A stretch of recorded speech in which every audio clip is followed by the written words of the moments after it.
നമ്മളിന്ന് ഈ ഒരു വീഡിയോയിലൂടെ പരിചയപ്പെടാൻ പോകുന്നത് വളരെ പ്രധാനപ്പെട്ട ഒരു കാര്യമാണ്. അതായത് top 3 best personal loan apps in 2025. നിങ്ങളൊരു ശമ്പളക്കാരനോ അല്ലാത്തവനോ ആയിക്കോട്ടെ, വളരെ അത്യാവശ്യമായിട്ട് ഒരു സാമ്പത്തിക സഹായം നിങ്ങൾ ആഗ്രഹിക്കുന്നുവെങ്കിൽ ഈ ഒരു വീഡിയോ നിങ്ങൾക്ക് ഉപകാരപ്പെടും. ഒരു എമർജൻസി സിറ്റുവേഷനിൽ, അതിപ്പോൾ വിവാഹമായാലും അല്ലെങ്കിൽ വൈദ്യസഹായമായാലും മറ്റ് അടിയന്തര ചിലവുകളായാലും, ആ ഒരു സമയത്ത് ഒരു ശരിയായ പ്ലാറ്റ്ഫോം കണ്ടെത്തുന്നത് പിന്നീടുള്ള അനാവശ്യ ടെൻഷനുകളിൽ നിന്നും ഒഴിവാകാൻ നമ്മളെ സഹായിക്കും. അതിലുപരി മറ്റു തട്ടിപ്പുകളിൽ ചെന്നുപെടുന്നതിൽ നിന്നും നമ്മളെ ഒഴിവാകാൻ സഹായിക്കും. ഈ ഒരു വീഡിയോയിൽ നമ്മൾ പ്രധാനമായിട്ടും കവർ ചെയ്യുന്നത് 5 കാര്യങ്ങളാണ്. അതിൽ ഒന്നാമത്തേത് top 3 most trusted loan apps in India. നമ്മുടെ ഇന്ത്യയിൽ പേഴ്സണൽ ലോൺ നമുക്ക് എടുക്കാൻ സാധിക്കുന്ന ഏറ്റവും വിശ്വസനീയമായിട്ടുള്ള 3 പ്ലാറ്റ്ഫോമുകളാണ് നമ്മൾ പരിചയപ്പെടുന്നത്. രണ്ടാമത്തേത് key things to check before applying a personal loan. നമ്മളൊരു പേഴ്സണൽ ലോൺ എടുക്കും മുന്നേ ചെക്ക് ചെയ്തിരിക്കേണ്ട ചില പ്രധാനപ്പെട്ട കാര്യങ്ങൾ. മൂന്നാമത്തേത് ഈ ആപ്ലിക്കേഷൻ ഉപയോഗിക്കുന്നതുകൊണ്ടുള്ള പ്രധാനപ്പെട്ട ബെനിഫിറ്റ്സ്. നാലാമത്തേത് എലിജിബിലിറ്റി ക്രൈറ്റീരിയ. നമ്മളൊരു ലോണിന് അപേക്ഷിക്കുമ്പോൾ നമുക്ക് എന്തൊക്കെ യോഗ്യതകൾ ഉണ്ടായിരിക്കണമെന്ന് നമ്മൾ അറിയണം. പിന്നെ അഞ്ചാമത്തത് ഒരു പേഴ്സണൽ ലോൺ അപ്ലൈ ചെയ്യുന്നതിനുള്ള സ്റ്റെപ്പ് ബൈ സ്റ്റെപ്പ് പ്രോസസ്സ്. അങ്ങനെ 5 പ്രധാനപ്പെട്ട കാര്യങ്ങളാണ് നമ്മൾ ഈ ഒരു വീഡിയോയിലൂടെ മനസ്സിലാക്കാൻ പോകുന്നത്. അപ്പോൾ അതുകൊണ്ട് 2025 നിങ്ങളൊരു പേഴ്സണൽ ലോണിന് അപ്ലൈ ചെയ്യാൻ പ്ലാൻ ചെയ്യുന്നുവെങ്കിൽ തീർച്ചയായിട്ടും ഈ ഒരു വീഡിയോ സ്കിപ്പ് ചെയ്യാതെ മുഴുവനായിട്ടും കാണുക. അപ്പോൾ ഒരു പേഴ്സണൽ ലോൺ എടുക്കുമ്പോൾ ആദ്യം നമ്മൾ ചെക്ക് ചെയ്യേണ്ടത് അത് ഇൻട്രസ്റ്റ് റേറ്റ് തന്നെയാണ്. നമുക്ക് ഭാവിയിൽ അടയ്ക്കേണ്ട EMI നമ്മളെ കൊണ്ട് ഒതുങ്ങുന്നതാണോ, റീസണബിൾ ആണോ നമ്മുടെ ഇപ്പോഴത്തെ ഇൻട്രസ്റ്റ് റേറ്റ് എന്ന് നമ്മൾ ചെക്ക് ചെയ്തിരിക്കണം. പേഴ്സണൽ ലോണിൽ ഇൻട്രസ്റ്റ് റേറ്റ് പോലെ തന്നെ നമ്മളെ ബാധിക്കുന്ന മറ്റു സംഭവമുണ്ട്, പ്രോസസ്സിംഗ് ഫീസും ഹിഡൻ ചാർജസും. പ്രോസസ്സിംഗ് ഫീസ് എന്ന് പറഞ്ഞു കഴിഞ്ഞാൽ നമ്മൾ എടുക്കുന്ന ലോൺ എത്രയാണോ അതിൻ്റെ ഒരു നിശ്ചയ പെർസെൻറ്റേജ് കമ്പനികൾ നമ്മളിൽ നിന്നും ആ ഒരു ലോൺ എടുക്കുന്ന സമയത്ത് ഈടാക്കും. അപ്പോൾ അത് എത്രയാണെന്ന് വ്യക്തമായിട്ട് നമ്മൾ ചോദിച്ച് മനസ്സിലാക്കണം. ഇനി ഹിഡൻ ഫീസ്, അതായത് നമ്മൾ EMI അടയ്ക്കാൻ വൈകി കഴിഞ്ഞ് കഴിഞ്ഞാൽ നമുക്ക് ലേറ്റ് ഫീസ് ഉണ്ടാവും. അത് ചിലപ്പോൾ ചെക്ക് ബൗൺസ് ചാർജ് ആവാം, മറ്റു രീതിയിൽ പലിശ എന്നൊക്കെ പറഞ്ഞ് വാങ്ങും. അത് വ്യക്തമായിട്ട് ചോദിച്ച് മനസ്സിലാക്കണം. ഇനി ഇതുപോലെ തന്നെ വൈകിയാൽ മാത്രമല്ല, നേരത്തെ അടച്ചു തീർക്കാൻ തീരുമാനിച്ചാൽ പ്രീ പേയ്മെൻറ്റ് പെനാൽറ്റി എന്ന രീതിയിലും ചില കമ്പനികൾ നമ്മളിൽ നിന്നും തുക ഈടാക്കും. അപ്പോൾ അങ്ങനെ ഉണ്ടെങ്കിൽ എത്ര എന്നൊക്കെ നമ്മൾ വ്യക്തമായിട്ട് ചോദിച്ച് മനസ്സിലാക്കിയിരിക്കണം. ഇനി മറ്റൊന്ന് റീപേയ്മെൻറ്റ് ടേംസ് ആണ്. ഇപ്പോൾ പല കമ്പനികൾ പല രീതിയിലുള്ള റീപേയ്മെൻറ്റ് ടേംസ് ആയിരിക്കും. ചിലപ്പോൾ നമ്മൾ 1 വർഷം കൊണ്ട് അടച്ചു തീർക്കേണ്ടി വരും, ചിലപ്പോൾ 3 വർഷം കൊണ്ട് അടച്ചു തീർക്കേണ്ടി വരും. അങ്ങനെ പലതും പല വർഷങ്ങളൊക്കെ ആയിരിക്കാം. അപ്പോൾ അങ്ങനെ ഓരോ വർഷത്തിനും വ്യത്യസ്ത ഇൻട്രസ്റ്റ് റേറ്റും ഉണ്ടാവും. അപ്പോൾ നമുക്ക് അടയ്ക്കാൻ പറ്റുന്ന EMI ആണോ ആ ഒരു തുക, അത് നമ്മുടെ ആ ഒരു വരുമാനത്തിനനുസരിച്ചിട്ട് നമുക്ക് അടയ്ക്കാൻ പറ്റുന്നതാണോ, അതുപോലെ തന്നെ നമ്മൾ കുറേ കാലം നീട്ടിക്കഴിഞ്ഞാൽ നമ്മളിൽ നിന്ന് എത്ര പലിശ നഷ്ടപ്പെടുന്നുണ്ട്, ഇതും നമ്മൾ വ്യക്തമായിട്ട് അറിഞ്ഞിരിക്കണം. ഇനി അധികം ആരും ശ്രദ്ധിക്കാത്ത, എന്നാൽ ഇനി ശ്രദ്ധിച്ചിരിക്കേണ്ട ഏറ്റവും പ്രധാനപ്പെട്ട കാര്യം കൂടിയാണ് ഡാറ്റാ പ്രൈവസിയും നമ്മൾ ലോൺ എടുക്കുന്ന ആപ്പിൻ്റെ ക്രെഡിബിലിറ്റിയും. നമ്മൾ ലോൺ എടുക്കാൻ ഇന്ന് ധാരാളം ആപ്ലിക്കേഷനിൽ നെറ്റി തിരഞ്ഞാൽ കിട്ടും, പക്ഷേ അവിടെയൊക്കെ നമ്മുടെ ഡാറ്റ പല രീതിയിൽ മിസ്യൂസ് ചെയ്യപ്പെടും. അപ്പോൾ അതുകൊണ്ട് ലോൺ എടുക്കുന്ന ആ ഒരു പ്ലാറ്റ്ഫോം അത് RBI രജിസ്റ്റേർഡ് ആണോ എന്നും ഒരു വെൽ നോൺ ആയിട്ടുള്ള ഒരു ആപ്ലിക്കേഷനിൽ കൂടെ മാത്രം എടുക്കാനും നമ്മൾ ശ്രമിക്കുക. ധാരാളം വാർത്തകൾ കണ്ടിട്ടുണ്ടാവും അല്ലേ, പേഴ്സണൽ ലോണിന് അപേക്ഷിച്ചു, നമ്മുടെ ഡോക്യുമെൻ്റ് വെച്ചിട്ട് നമ്മളെ ബ്ലാക്ക് മെയിൽ ചെയ്തു എന്നൊക്കെ. അപ്പോൾ അങ്ങനത്തെ കാര്യങ്ങൾ ഒഴിവാക്കാൻ നമ്മളെപ്പോഴും RBI രജിസ്റ്റേർഡ് ആയിട്ടുള്ള ഒരു ആപ്ലിക്കേഷനിലൂടെ മാത്രം പേഴ്സണൽ ലോൺ എടുക്കുക. അതുപോലെ തന്നെ പ്രധാനപ്പെട്ട ഒരു കാര്യമാണ് കസ്റ്റമർ സപ്പോർട്ട് കിട്ടുക. നമ്മൾ പേയ്മെൻറ്റ് അടയ്ക്കാൻ വൈകിയാലും, നമ്മൾ പേയ്മെൻറ്റ് അടച്ചു കഴിയുമ്പോൾ ആപ്ലിക്കേഷനിൽ എന്തെങ്കിലും എറർ വന്നാലും ഒക്കെ നമുക്ക് ഒരു കസ്റ്റമർ സപ്പോർട്ട് കിട്ടണം. ഇല്ലെങ്കിൽ നമുക്കത് ഭാവിയിൽ ഭയങ്കര ബുദ്ധിമുട്ടാവും. അപ്പോൾ അത്തരത്തിൽ നല്ല കസ്റ്റമർ സപ്പോർട്ട് കിട്ടും, നല്ലൊരു ഫീഡ്ബാക്കുള്ള ഒരു ആപ്ലിക്കേഷനിലൂടെ മാത്രം നമ്മൾ ലോൺ എടുക്കുക. നമ്മൾ ശ്രദ്ധിക്കാത്ത എന്നാൽ ശ്രദ്ധിച്ചിരിക്കേണ്ട മറ്റൊരു കാര്യമാണ് യൂസർ റിവ്യൂസ്. ഇപ്പോൾ ഗൂഗിൾ പ്ലേ സ്റ്റോറിലായാലും ആപ്പ് സ്റ്റോറിലായാലും ആ ഒരു ആപ്ലിക്കേഷനായിട്ട് ബന്ധപ്പെട്ട് യൂസേഴ്സ് റിവ്യൂ ചെയ്തിട്ടുണ്ടാവും. അപ്പോൾ അവരിട്ടിരിക്കുന്ന ആ ഒരു കമൻസൊക്കെ ഒന്ന് വായിച്ചിട്ട് വേണം നമ്മൾ തീരുമാനത്തിലെത്താൻ. നമ്മളൊരു പേഴ്സണൽ ലോൺ ഓൺലൈനിലൂടെ എടുത്തു കഴിഞ്ഞാൽ നമുക്കുണ്ടാകുന്ന പ്രധാനപ്പെട്ട ഗുണങ്ങൾ എന്താണ്? അതിൽ ഒന്നാമത്തേത്, നമുക്ക് വളരെ ഇൻസ്റ്റൻ്റായിട്ട് ലോണിന് അപ്രൂവൽ കിട്ടും.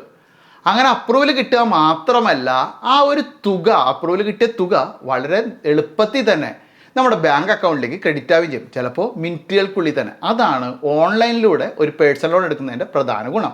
100% പേപ്പർലെസ് ആയിരിക്കും ഈ ഒരു പ്രോസസ്സ്.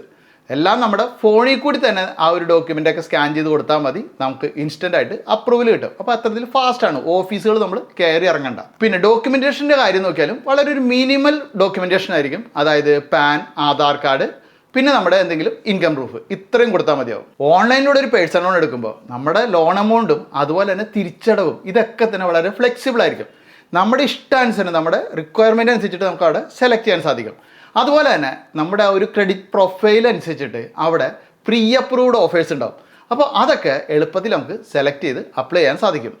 ഇനി ഒരു പേഴ്സണൽ ലോണിന് അപ്ലൈ ചെയ്യുമ്പോൾ അത് ആർക്കൊക്കെ കിട്ടും, എന്താണ് അതിന് പ്രധാനപ്പെട്ട യോഗ്യതകൾ വേണ്ടത്? അതിൽ ഏറ്റവും പ്രധാനപ്പെട്ടത് നമ്മുടെ വയസ്സ് തന്നെയാണ്. 21 വയസ്സ് മുതലുള്ളവർക്ക് മാത്രമേ പേഴ്സണൽ ലോൺ കിട്ടുള്ളൂ, അതിന് താഴേക്കുള്ളവർക്ക് കിട്ടില്ല. അതുപോലെ തന്നെ 60 വയസ്സിന് ശേഷം പേഴ്സണൽ ലോൺ കിട്ടില്ല. 60 വയസ്സ് വരെയാണ് പേഴ്സണൽ ലോൺ നൽകുന്നത്. ഇനിയിപ്പോൾ ഏതൊക്കെ ജോലിയുള്ളവർക്ക് പേഴ്സണൽ ലോൺ കിട്ടുന്നത്? സാലറീഡ് ആയിട്ടുള്ളവർക്കും കിട്ടും, സെൽഫ് എംപ്ലോയിഡ് ആയിട്ടുള്ളവർക്കും പേഴ്സണൽ ലോൺ കിട്ടും. അവർക്ക് എത്ര വരുമാനം ഉണ്ടായിരിക്കണമെന്നാണ് ഇപ്പോൾ നിങ്ങൾ ആലോചിക്കുന്നത് അല്ലേ? ഒരു 15,000 മുതൽ 20,000 രൂപ വരെയൊക്കെ മിനിമം വരുമാനം ഉണ്ടെങ്കിൽ അവർക്ക് പേഴ്സണൽ ലോൺ കിട്ടും. പക്ഷേ അതിനവിടെ ക്രെഡിറ്റ് സ്കോർ നിർബന്ധമാണ്. അതായത് നമുക്ക് ക്രെഡിറ്റ് സ്കോർ ഉണ്ടെങ്കിൽ മാത്രമാണ് പേഴ്സണൽ ലോൺ തരിക. ഒരു 650 മുകളിലെങ്കിലും, മിനിമം 650 ഇത്രയെങ്കിലും ഉണ്ടെങ്കിൽ നിങ്ങൾക്ക് പേഴ്സണൽ ലോൺ കിട്ടുള്ളൂ. പിന്നെ നമ്മൾ സാലറീഡ് ആണ് അല്ലെങ്കിൽ നമ്മൾ സെൽഫ് എംപ്ലോയിഡ് ആണെന്നും പറഞ്ഞ് നമുക്ക് എത്ര വരുമാനം ഉണ്ടെങ്കിലും ഇന്ന് തന്നെ പോയി കഴിഞ്ഞാൽ, അതായത് നമുക്ക് ആ ഒരു ജോലി കിട്ടിയിട്ട് പിറ്റേ ദിവസം തന്നെ നമുക്ക് പേഴ്സണൽ ലോൺ കിട്ടില്ല. നമുക്ക് മിനിമം ഒരു 6 മുതൽ 1 വർഷം വരെയെങ്കിലും എക്സ്പീരിയൻസ് ഉണ്ടായിരിക്കണം. പിന്നെ വേണ്ടത് നമുക്ക് വളരെ ആക്റ്റീവായിട്ടുള്ള ഒരു ബാങ്ക് അക്കൗണ്ട് വേണം. അതുപോലെ നമ്മൾ ഇന്ത്യയിൽ തന്നെ താമസിക്കുന്നതായിരിക്കണം, NRI ആയിരിക്കരുത്.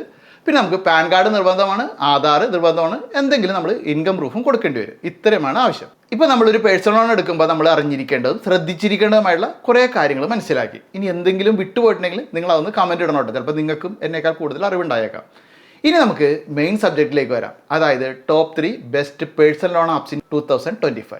2025 നമുക്ക് വിശ്വസിച്ച്, അതായത് ട്രാൻസ്പെറൻ്റ് ആയിട്ടുള്ള പ്രോസസ്സുകളിലൂടെയും നമ്മുടെ ഡോക്യുമെൻറ്റുകൾ മിസ്യൂസ് ചെയ്യില്ല എന്നും, അതുപോലെ തന്നെ എസ്റ്റാബ്ലിഷ്ഡ് ആയിട്ടുള്ളതുമായിട്ടുള്ള 3 പ്ലാറ്റ്ഫോമുകൾ, ആ പ്ലാറ്റ്ഫോമുകളിൽ നമുക്ക് എങ്ങനെ പേഴ്സണൽ ലോണ് അപ്ലൈ ചെയ്യാമെന്ന് മനസ്സിലാക്കാം. Top 3 best personal loan apps in 2025 എന്ന് പറയുന്ന ഈ ഒരു സബ്ജക്റ്റിൽ നമ്മൾ ആദ്യം പരിചയപ്പെടാൻ പോകുന്ന ലോൺ ആപ്ലിക്കേഷൻ എന്ന് പറയുന്നത് അത് മണി കൺട്രോൾ ആണ്. അപ്പോൾ ഇതിൻ്റെ ആപ്ലിക്കേഷൻ ഇൻസ്റ്റാൾ ചെയ്യുന്നതും വേണ്ട, നമ്മൾ വീഡിയോയുടെ താഴെ അതുപോലെ ഡിസ്ക്രിപ്ഷനിലും ലിങ്ക് കൊടുത്തിട്ടുണ്ട്, ജസ്റ്റ് അതിൽ ക്ലിക്ക് ചെയ്യുക. ആപ്ലിക്കേഷൻ ഇൻസ്റ്റാൾ ചെയ്യാൻ പറയുമ്പോൾ കണ്ടിന്യൂ എടുക്കുക, നമ്മൾ ബ്രൗസറിൽ തന്നെ തുടരാൻ വേണ്ടിയിട്ട്. എന്നിട്ട് ബ്രൗസറിൽ തന്നെ നമുക്ക് ലോണിന് അപ്ലൈ ചെയ്യാം. എന്നിട്ട് കിട്ടിക്കഴിഞ്ഞാൽ മാത്രം നമ്മൾ ബാക്കി ഇതിന് ആപ്ലിക്കേഷൻ ഇൻസ്റ്റാൾ ചെയ്താൽ മതി. അപ്പോൾ നമ്മളവിടെ ചെല്ലുന്ന സമയത്ത് നമുക്ക് ആദ്യം ചെക്ക് ഓഫേഴ്സ് എന്ന് പറഞ്ഞ് ഒരു ബട്ടൺ ഉണ്ട്, ജസ്റ്റ് അത് സെലക്ട് ചെയ്യുക. എന്നിട്ട് നിങ്ങളുടെ ആധാറും പാനുമായിട്ട് ലിങ്ക് ചെയ്തിരിക്കുന്ന മൊബൈൽ നമ്പർ തന്നെ അവിടെ എൻ്റർ ചെയ്ത് കൊടുക്കുക. എന്നിട്ട് അവിടെ OTP കൺഫേം ചെയ്യുക. അടുത്ത സെക്ഷനിൽ നിങ്ങളുടെ പേരൊക്കെ എൻ്റർ ചെയ്യുക. പിന്നത്തെ സെക്ഷനിൽ നമ്മുടെ പാൻ നമ്പർ എൻ്റർ ചെയ്യാൻ പറയും. ആ പാൻ നമ്പറും ഇമെയിൽ ID ഒക്കെ കൊടുത്തതിന് ശേഷം പിന്നെ നമ്മളെക്കുറിച്ചുള്ള കുറച്ചും കൂടി ഡീറ്റെയിൽസ് അവിടെ കൊടുക്കണം. അപ്പോൾ അത്രയും കൊടുത്തു കഴിയുമ്പോൾ തന്നെ നിങ്ങൾക്ക് പേഴ്സണൽ ലോൺ അനുവദിക്കുകയാണെങ്കിൽ അത് എത്ര ലോൺ ആയിരിക്കും എന്നുള്ളതിൻ്റെ വിവരങ്ങൾ ഇതുപോലെ സ്ക്രീനിൽ കാണാൻ സാധിക്കും. അപ്പോൾ അവിടെ നമുക്ക് കാണിക്കുന്ന ആ പേഴ്സണൽ ലോണിൻ്റെ ഡീറ്റെയിൽസിൽ നമുക്ക് ഇഷ്ടമുള്ളത് സെലക്ട് ചെയ്തിട്ട് മുന്നോട്ട് പോയി കഴിഞ്ഞിട്ട് നമ്മുടെ KYC ഡീറ്റെയിൽസ് സബ്മിറ്റ് ചെയ്താൽ വളരെ എളുപ്പത്തിൽ തന്നെ 1-2 ദിവസത്തിനുള്ളിൽ തന്നെ നമുക്ക് പേയ്മെൻറ്റ് നമ്മുടെ അക്കൗണ്ടിൽ ക്രെഡിറ്റ് ആവും. അപ്പോൾ ഇനി നമ്മൾ രണ്ടാമത് പരിചയപ്പെടാൻ പോകുന്നത് നമുക്കെല്ലാം സുപരിചിതമായിട്ടുള്ള ബജാജ് ഫിൻസറാണ്. അപ്ലൈ ചെയ്യാനുള്ള ലിങ്ക് വീഡിയോയുടെ കമൻറ്റ് ബോക്സിലുണ്ട്, ജസ്റ്റ് സെലക്ട് ചെയ്യുക. ആപ്ലിക്കേഷൻ ഇൻസ്റ്റാൾ ചെയ്യേണ്ട, നേരത്തെ പറഞ്ഞ പോലെ തന്നെ ബ്രൗസറിൽ കണ്ടിന്യൂ ചെയ്യുക. അപ്പോൾ അവിടെ നമ്മുടെ ആദ്യം ചോദിക്കുന്നത് നമ്മുടെ ജോലി എന്താണെന്നാണ്. പിന്നെ ചോദിക്കുന്നത് മൊബൈൽ നമ്പറാണ്. പ്രത്യേകം ശ്രദ്ധിക്കുക, നമ്മുടെ ആധാറും പാനുമായിട്ട് ലിങ്ക് ചെയ്ത നമ്പർ തന്നെ ആയിരിക്കണം ഏതൊരു ലോൺ ആപ്ലിക്കേഷനും നമ്മൾ അപ്ലൈ ചെയ്യുമ്പോൾ കൊടുക്കേണ്ടത്. അതിനുശേഷം അതിൽ OTP വരും, ആ OTP കൺഫേം ചെയ്യുക. അപ്പോൾ അതിനിടയിൽ നമ്മുടെ ലൊക്കേഷൻ ആക്സസ് ചെയ്യാനുള്ള പെർമിഷൻ ചോദിക്കും, അത് നിർബന്ധമായിട്ട് അലവ് കൊടുക്കണം, എന്നാൽ മാത്രമേ നമുക്ക് ലോൺ കിട്ടുള്ളൂ. അപ്പോൾ അടുത്ത സ്റ്റെപ്പിൽ നമ്മളെ കുറച്ച് പേഴ്സണലായിട്ടുള്ള കാര്യങ്ങൾ ചോദിക്കും, നമ്മുടെ ജോലി അങ്ങനെയുള്ള കാര്യങ്ങൾ.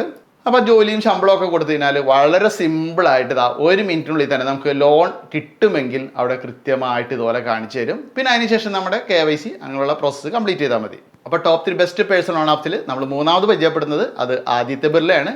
ജസ്റ്റ് ലിങ്ക് സെലക്ട് ചെയ്യുന്നു, നേരത്തെ കാണിച്ച പോലെ തന്നെ നമ്മളിവിടെ മൊബൈൽ നമ്പർ എൻ്റർ ചെയ്യുന്നു, ആധാറും പാനുമായിട്ട് ലിങ്ക് ചെയ്ത് അതിനുശേഷം OTP നമ്മളവിടെ കൺഫേം ചെയ്യുക. അടുത്തായിട്ട് നമ്മുടെ പാൻ നമ്പർ എൻ്റർ ചെയ്യാൻ പറയും. അതുപോലെ തന്നെ പ്രൊഫഷണൽ ഡീറ്റെയിൽസും ചോദിക്കുന്നുണ്ട്. അതുപോലെ ഡേറ്റ് ഓഫ് ബർത്ത് ഇങ്ങനെയുള്ള കാര്യങ്ങളൊക്കെ നമ്മളവിടെ കൊടുക്കുന്നു. ഇതൊക്കെ എല്ലാത്തിലും കോമൺ ആണ്. നമ്മുടെ ആ ഒരു അഡ്രസ്സും അങ്ങനത്തെ കാര്യങ്ങളൊക്കെ നമ്മളിവിടെ കൊടുക്കുകയാണ്. അങ്ങനെ 1-2 സ്റ്റെപ്പുകളുണ്ട് ഇവിടെ കറക്റ്റായിട്ട്. പിന്നെ നിങ്ങളൊരു സാലറീഡ് ആയിട്ടുള്ള വ്യക്തിയാണെങ്കിൽ നിങ്ങൾക്കൊരു ഒഫീഷ്യൽ ഇമെയിൽ ഉണ്ടായിരിക്കണം, അത് ആവശ്യമാണ് ഈ പേഴ്സണൽ ലോണിന് അപ്ലൈ ചെയ്യുമ്പോൾ. അപ്പോൾ അത് നമ്മളിവിടെ എൻ്റർ ചെയ്ത് കഴിഞ്ഞാൽ അടുത്ത സ്റ്റെപ്പിൽ തന്നെ നിങ്ങൾക്ക് പേഴ്സണൽ ലോൺ എത്ര അനുവദിക്കും എന്നുള്ളതിൻ്റെ ആ ഒരു ഓഫർ അവിടെ കാണാൻ സാധിക്കും. അതുപോലെ നിങ്ങൾക്കത് ഓക്കെ ആണെന്നുണ്ടെങ്കിൽ കണ്ടിന്യൂ ചെയ്തിട്ട് വീണ്ടും നിങ്ങളുടെ KYC ഒക്കെ സബ്മിറ്റ് ചെയ്ത് കഴിഞ്ഞാൽ ഇതുപോലെ തന്നെ 1-2 ദിവസത്തിനുള്ളിൽ നമുക്ക് ആ ഒരു ഫണ്ട് നമ്മുടെ അക്കൗണ്ടിൽ വരും. വളരെ സിമ്പിളാണ്. അപ്പോൾ ഇത്രേ ഉള്ളൂ. എന്തായാലും ഞാനിവിടെ 3 ആപ്ലിക്കേഷൻ പരിചയപ്പെടുത്തി. അപ്പോൾ ഈ ആപ്ലിക്കേഷനൊക്കെ വളരെ ആവശ്യമെങ്കിൽ മാത്രം നമ്മൾ ഉപയോഗിക്കുക. കാരണം എന്ന് വെച്ച് കഴിഞ്ഞാൽ കുറച്ച് ഇൻട്രസ്റ്റ് റേറ്റ് കൂടുതലായിരിക്കും പേഴ്സണൽ ലോൺ തന്നെയാണ്. കാരണം അധികം ഡോക്യുമെൻറ്റ്സ് ഒന്നും വേണ്ട, വളരെ മിനിമലായിട്ടുള്ള ഒരു ഡോക്യുമെൻറ്റ്സ് മാത്രം ഇവിടെ കളക്ട് ചെയ്യുന്നുള്ളൂ, വളരെ ഇൻസ്റ്റൻ്റ് ആണ്. അപ്പോൾ അങ്ങനെയൊക്കെയുള്ള കാര്യങ്ങൾ കൊണ്ട് തന്നെ പലിശ കൂടുതലായിരിക്കും. അപ്പോൾ ആവശ്യമെങ്കിൽ മാത്രം എടുക്കുക. പിന്നെ അപ്പോൾ ഈ പേഴ്സണൽ ലോണിനെ കുറിച്ച് നിങ്ങൾക്കും കുറേ പറയാനുണ്ടാവും. ചിലപ്പോൾ നിങ്ങൾ ചതിക്കപ്പെട്ടതുണ്ടാവാം, നിങ്ങൾക്ക് മറ്റ് ഏതെങ്കിലും ഫീ ഒക്കെ വന്നതുണ്ടാവാം. ഇവിടെ ഞാൻ ഫീസൊന്നും സൂചിപ്പിച്ചില്ല, കാരണം അതൊക്കെ നമ്മൾ എന്ന് വെച്ച് കഴിഞ്ഞാൽ നിങ്ങളുടെ ആ KYC ഒക്കെ സബ്മിറ്റ് ചെയ്തതിന് ശേഷം അവർ വിളിക്കുന്ന സമയത്ത് ചോദിച്ച് മനസ്സിലാക്കണം. അപ്പോൾ ഇങ്ങനെ നിങ്ങൾക്ക് കുറച്ച് എക്സ്പീരിയൻസ് ഉണ്ടാവും. അതൊക്കെ എന്തായാലും ഈ ഒരു വീഡിയോക്ക് താഴെ കമൻറ്റായിട്ട് ഇടുക. അപ്പോൾ വളരെ ശ്രദ്ധിച്ച് ആവശ്യമെങ്കിൽ മാത്രം നമ്മൾ പേഴ്സണൽ ലോണിന് അപ്ലൈ ചെയ്യുക. എന്തായാലും ഈ ഒരു വീഡിയോ കൂട്ടുകാർക്ക് ഉപകാരപ്രദമായി വരുന്നു. അപ്പോൾ മറ്റൊരു വീഡിയോയിൽ വീണ്ടും കാണാം.